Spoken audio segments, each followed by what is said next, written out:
It's 10 a.m. Good morning. How are you doing so far? Are you having a beautiful morning, a beautiful day, as beautiful as you are? Remember, this is our talk hour, and I'll be expecting you to join in today's discussion. We'll be talking about the challenges that refugees go through, the different camping for refugees like Kakuma, Dadaab, the measures set aside, like regulations that the government has put in place to ensure that the refugees are safe. We'll also analyze what the Constitution says about refugees and immigrants. And remember, you can join in today's discussion through our WhatsApp line 0799387613.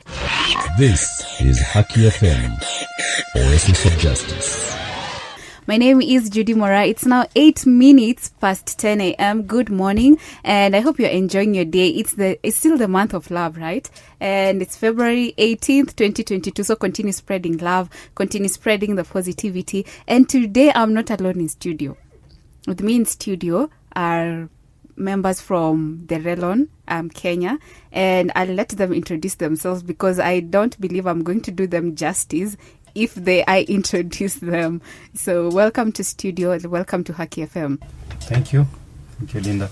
My name is Jean-Paul Kasika. I'm the coordinator for Relon-Kenya. Relon-Kenya is a refugee-led organization, network of Kenya, that is there to unite all the refugee-led organization or refugee-led initiatives, brings them together for the common purpose, advocating for the interest of our people.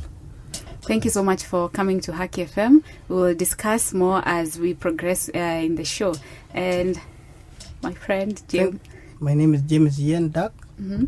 I'm a member of Relon-Kenya. Thank you so much. So I believe because Relon, you said it deals, it's like a civil society, but it deals with refugees.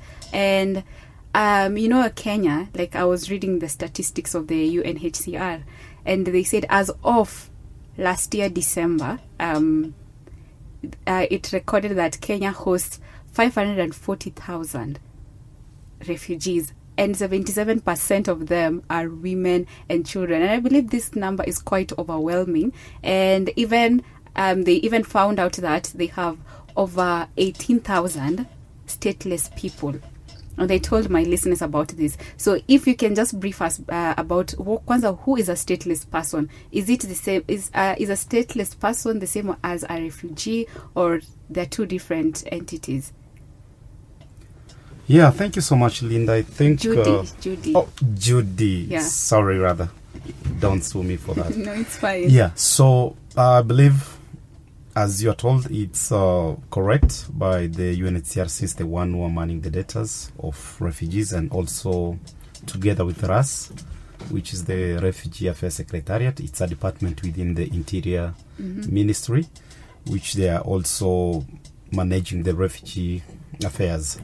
So I believe the numbers are quite correct, and it would be plus the number you said. Mm-hmm. So when it comes to stateless person, is someone whom no country does not seem to recognize him.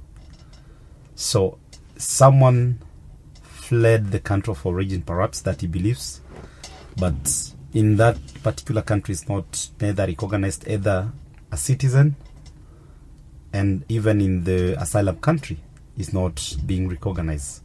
And a refugee is someone with a status already. Mm-hmm. So is someone with a nationality, belongs to a certain country. So fled his country of origin to another country. So which means he has crossed the international borders for various reasons, owing to maybe the persecution or security issues. It could be on political, depending on the reason that maybe one might have fled the country of origin. And whereby many people usually confuse between a refugee and an IDP. Yeah. An IDP is someone who've just run away from one place to the other, but within the borders of that particular country. Thank you so much. So what could be the underlying issue, or what happens so that a person can be known as a stateless? Is it because they were not registered at birth in their country, or is it because they were not registered as refugees in their asylum state? Thank you so much. When someone is known as a stateless person, there's so many facts. It could be that maybe that particular individual was not captured in the database from the country where he claimed to belong to, whereby we have seen this issue of stateless people, especially maybe a certain community moved from one particular place to another country, and yet they have been in that country for many years and are not recognized the way we've seen here, like the Amakondes. They came to this country more than 100 years, but they were just recognized so recently. Yeah. So at that time, many people would call them stateless because they had no any formal of documentation to say that they are Kenyans or they are from where they are believed to have come from. So it could be also maybe a child was born but does not know the parents, and no one is there maybe to come forth and take care of this kid. So you just grow in that way, and nobody's there like to give like an accommodation so that he can say, I'm the caregiver, and he can also process your document, because we understand in every country has their own procedures of acquiring the citizenship. And again, as we know in Kenya and many other countries where it says birth certificate is not sufficient or is not a proof of citizenship. Yeah. Those could be one of the factors. Thank you so much for answering that. And I'd like to ask a question so that I can incorporate James, because he is an immigrant, right, from the Southern Sudan. So when you talk about the immigrants, are they an equivalent to refugees, or what happens? Like, what's the difference between now the immigrant and the refugees? Because at times, I believe they just come for a period of time, then maybe they lose their contacts or just something, or maybe things get rough. So then they just find themselves as part and parcel as Kenyans. So will you consider them as immigrants, or will you consider them as refugees at that particular point? Yeah, well, for immigrants are not equivalent to refugees. Refugees, as I said earlier, are people who fled their country of origin to another international border to seek for asylum, to seek for their safety and protection. Simply, they are fleeing from maybe conflict and to another country to seek for asylum. Those are until he or she is recognized, because there is a process called RSD, which is the refugee status determination. So it should take actually around 90 days period in order to be recognized as a refugee. But we understand sometimes it takes longer than it should be. But for an immigrant, could be someone coming to look for greener pasture in another country. So that is not...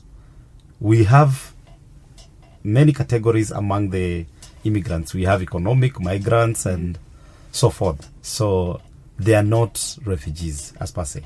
Okay, thank you. It's because you find that most of them, like you said, they came to look for maybe seek employment opportunities, but things didn't work out like the way they expected. So at this time, they'll feel more safe because they know, okay, in Kenya there's a certain refugee camp, and I'm sure my people could be there. My people from my country they came here to seek refuge. So most of these immigrants too, like according to an article I read, they also go to those camps. So, and that is why I wanted you to clarify the difference. Because when they go to those camps, they will identify themselves as refugees and wapewe the necessary help. Yeah. I quite believe, but that one I'll leave to the relevant institutions such as UNHCR and RAS to answer on that, because I believe migrant cannot be hosted in a refugee camp. That is already said a refugee camp. Yeah. And the name itself, which means you have to be assessed. Unless you declare interest, something comes up that you are no longer a migrant, you want to become a refugee. That one, the relevant also, there's a possibility you can declare that. It could be. Okay. Situation might change. Yeah. Let's say you came as an immigrant, and in your country of origin, there is peace. Today, war erupts in that country. Who do you refer yourself as? Definitely, you'll have to refer yourself as a refugee. Yes. Okay, thank you so much. What I can add on what Jen Fall said, in terms of those migrants, they are here for business.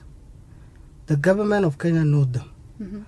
But if there is any problem occur, it is the government will give them a direction. Because now I have a problem, I will go to police, express myself. I have this. Then the policeman will listen to me. He will refer me where I can get help.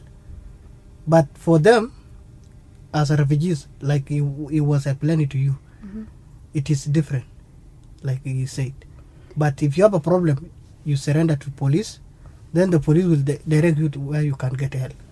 Yes. Thank you so much. I wanted us to just, for our listener, so we can clarify the difference between a stateless person, a refugee, and an immigrant before you can tell us as an organization what you do, so that they can be able to understand. So you can just briefly tell us like the initiatives of your organization, how you're working with refugees, and the achievements, these things that could be more interesting, so that we can have an idea about these people that have come to Kenya to seek refuge.